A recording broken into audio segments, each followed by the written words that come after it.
society has to have an insight what's happening. Second reason, you should, when you engage in a PPP, it's not forever.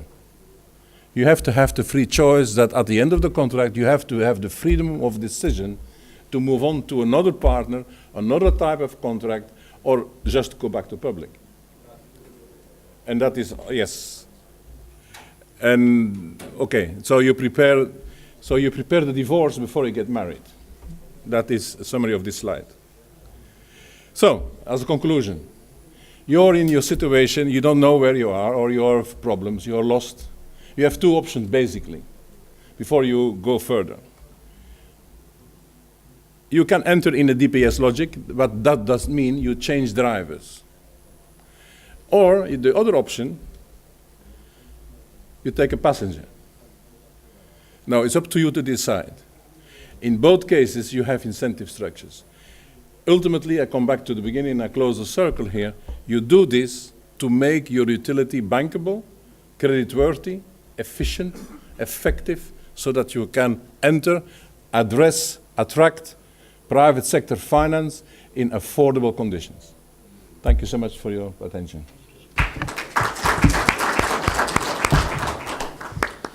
Thank you very much, Jan, for this very informative presentation.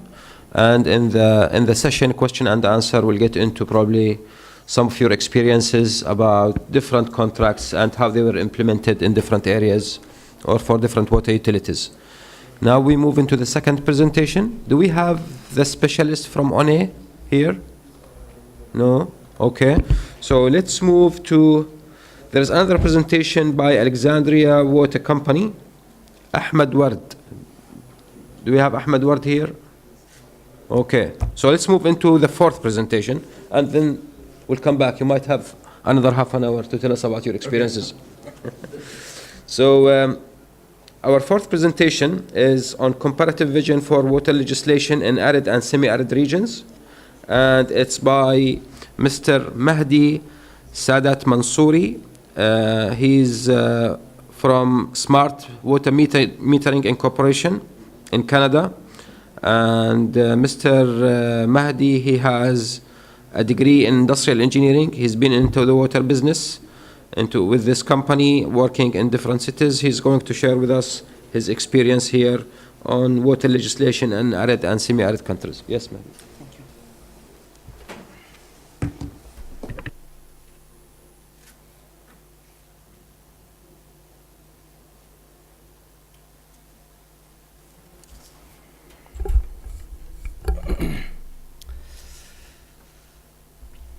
So, in the name of God, let me, before I start speaking, seize the chance from the former speaker, Mr. Jan. He's talking about building a structure for motivating private sector to be a partner of this water sector revolution, let me say, in order to manage our water resources or deal better in this market. Me as a representative of my company as a private sector wants to break the law and talk about public sector. So we're going to talk about a comparative vision on water legislation in arid or semi-arid countries. We have some investigation in this regard. So the first question is, why this topic? Why we have chosen this topic? You know, we think these days human beings consider many problems in the world. Global warming, climate change, green gas effect, deforestation. On the other hand, energy crisis like non-renewable resources of energy, as well as water scarcity and access to clean water, which leads to lack of food. So these are the human beings' problem these days. So what is the problem? We believe that we are thinking about this problem to some extent. For example, we established some protocol or legal actions regarding the green gas effect, or for example, about the other resource of energy, but how much we focus on the water, especially groundwater, because it's a non-visible source of water. So let me say about some facts regarding the groundwater. Over the past 50 years, the groundwater abstraction was tripled, while it was 1,000 cubic kilometer per year in 2010, and it increases at the rate of 1 to 20% per year. And if we take it into a picture, we can see that about 67% of our water resources goes for irrigated agriculture, and it's just about 20% goes for domestic purposes. Please keep in mind this portion. We'll talk about it. And there are 10 countries around the world who consume about 72% of global water worldwide. And groundwater is 26% of whole water extraction of the world. It means that the life of 2 billion people around the world depends on groundwater resources. And most of groundwater resources being pumped in arid and semi-arid countries, which suffer from lack of resources. While water resources, as you know, will be finished in the near future, especially in this region, while we are digging deeper and deeper wells. So, please look at this map. This is the map of water crisis. You may all know about this. You can see how many countries in the near future. This is for 2013, but these trends go up, and most of the countries consider water stress. So what should we do as a human being? By far, we have done many activities regarding the water management, especially regarding the domestic purposes. For example, we established some law about the domestic purposes. We try to convince people to not use or consume fresh water more than their needs. However, we believe that the solution is something hidden between in the irrigation consumption, not just domestic consumption. As I told you, the irrigation consumption is about 50% of whole water consumption in the world. So if we could manage this side of the water resources, maybe we could have a better result. So in a smart water metering as a private sector, we were thinking about a solution to deal with the water scarcity throughout the world. We asked ourselves how we could provide a solution for this problem. Technically speaking, we try to find some tools regarding managing water resources because we realize that there are not practical solutions for managing the water resources. So we are thinking about managing toolbox which enable the governors or authorities to measure the water resources at the first step, and at the second step they could monitor the water resources, and last but not least they could control the water resources. I mean, for example, in the case of overpumping, they could cut the for example water resources of the farmer or consumer. But we realize that the solution is not enough for managing the water resources. We ask ourselves, who has to apply this management toolbox? Who is in charge, officially speaking? You may say water authorities. Yes, that's true. I agree with you. But the question is that what legal action have been made by far for water authorities? How much they authorized in their authorization. We started investigation. In this article or paper we released, I totally recommend you to read this paper after the meeting. We try to focus on arid and semi-arid region, especially Middle Eastern countries, because most of them suffer from water resources, lack of water resources. So we choose 4 countries, Iran, Pakistan, Jordan, and Oman. We believe that these countries have some special characteristics to focus on their legislation. For example, Jordan, as one of the poorest countries around the world, had made some steps regarding the legislation. The legal activity of Jordanian governments somehow rich, comparing with their condition.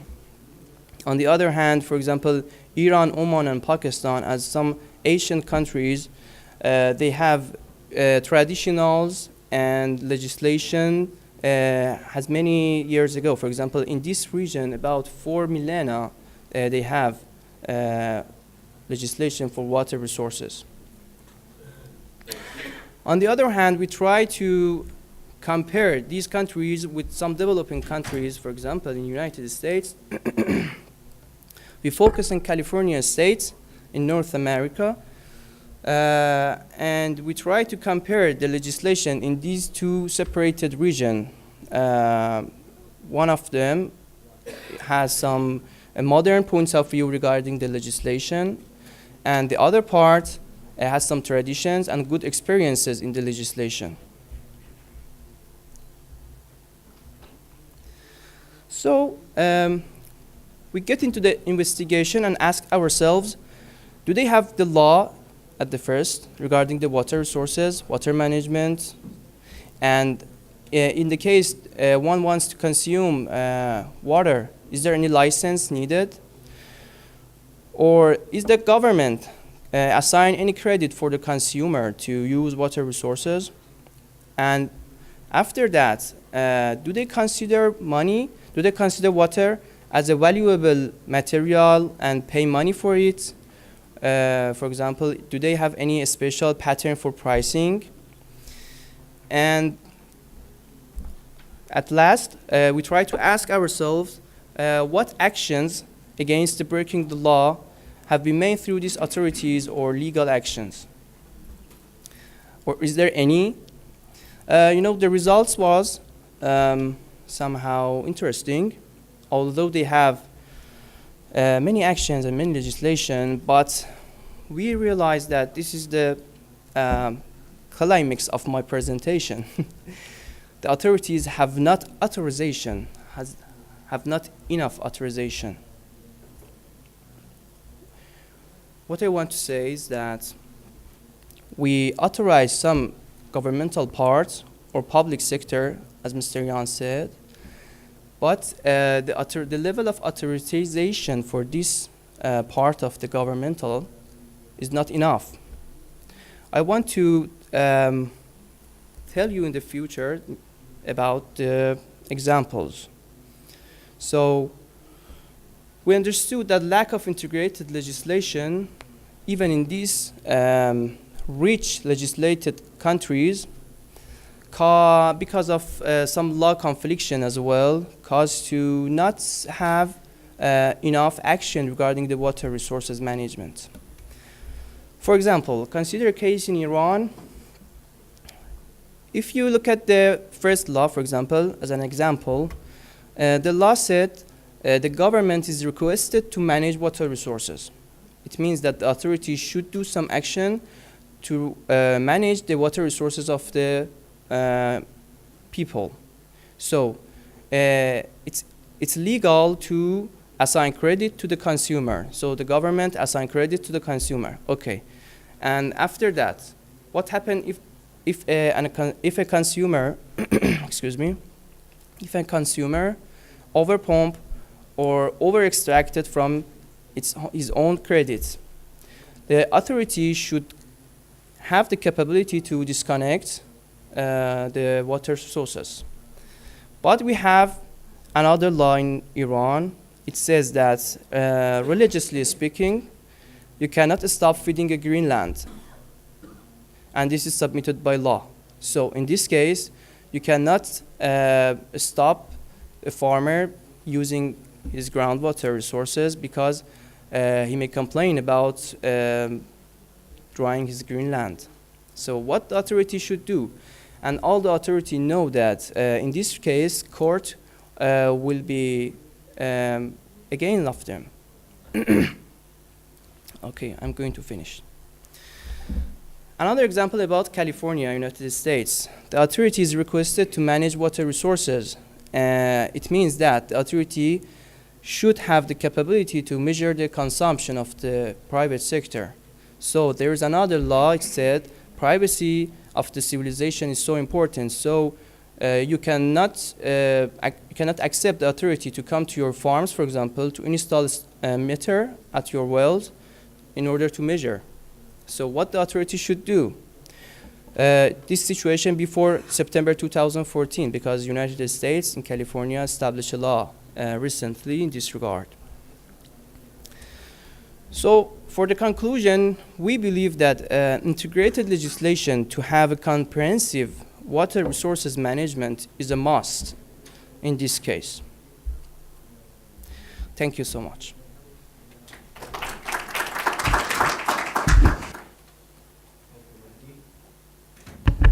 We move to our presentation regarding utility reforms and innovative solutions, with a presentation from engineer Keith Brock on impacts of conflict on Gaza water and wastewater infrastructure. And Keith is a water engineer who's done work in the Middle East region for the past 30 years, working in Jordan, Egypt, West Bank, Gaza. He's done work recently in Gaza with Dorsch Consult, and he's going to tell us about his experience in building infrastructure in conflict areas. Good morning, everybody, and thank you for taking the time to listen to our recent experiences in Gaza. Gaza hits the headlines very regularly, and I think there's some lessons to be learned from that, particularly in a region with so much conflict. The two previous presentations made one basic assumption, and that was that in the water and sewage services, we have basic civil and political stability. What happens when we don't have that? No private investor would invest. No new PPPs would start. And in fact, it's actually difficult to keep the basic water and sewage systems running. And Gaza's had problems for a long time, but just to illustrate that, my co-presenter, Farid Ashur, is not here today because he hasn't been able to get out of Gaza. So the objectives of the presentation are to look at what is needed to reconstruct the services after a conflict. And the conflict in Gaza in July, August of last year was the most serious and did the most damage to the infrastructure that they've had in all of the years of conflict with Israel. And then also, what impact does that have on the future development? In Gaza particularly, they definitely need some major projects. The basic water quality, even when the services are working properly, the water out of the tap is so saline, nobody can drink it anymore. Everybody uses bottled water or tankered water. So they need major projects. Can they implement them? And actually, that's most of the summary. Water and wastewater utilities are not usually actual targets. Sometimes they are. This is Muntar water reservoir in Gaza City. It's on a high point, and the Hamas activists used it, so the water tank is no longer usable. In the aftermath, the conflict in Gaza only lasted 2 months. In Syria, it's been going on already for 4 years. Iraq is longer. But after 2 months, the 170,000 displaced people were also lacking reliable water supplies. It all had to be tankered in. The pipe water was generally not working in many areas. It's a double whammy on them. And good. In Gaza, the major projects which are planned all have funds allocated. The donors are there, they're willing to do it. But stop. We can't invest that sort of money. European taxpayers' money, American taxpayers' money, as long as there's the risk that the projects might get stopped by the next conflict. They need to see some stability.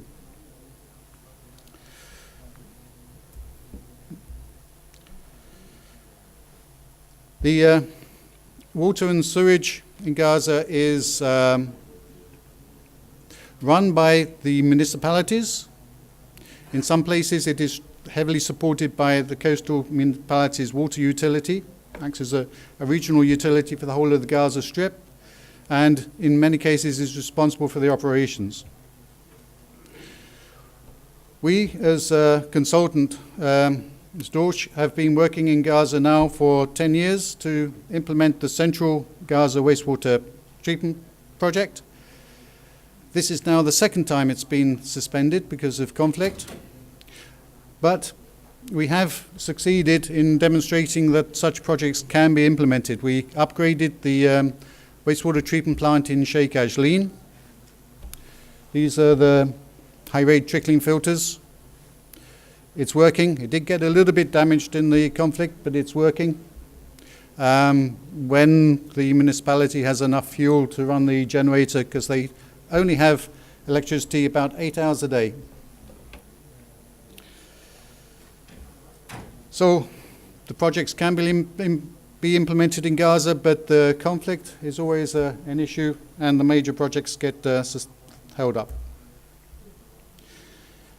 In the conflict, there was a brief lull, and the PWA and the CMW, PWA is the Palestinian Water Authority, carried out damage assessments to see what was needed to put the infrastructure back to at least its previous state. And they estimated that $30 million was needed in immediate aid, and a further $32 million would be needed after the emergency work to bring it back to the previous standards. So it's $60 million. It's a lot of money for a small area like Gaza. And this was structured basically repair to the assets, support to the operations to replace damaged equipment, provide fuel. Fuel supplies are very limited, and to support the operating costs. Then the third element was actually helping the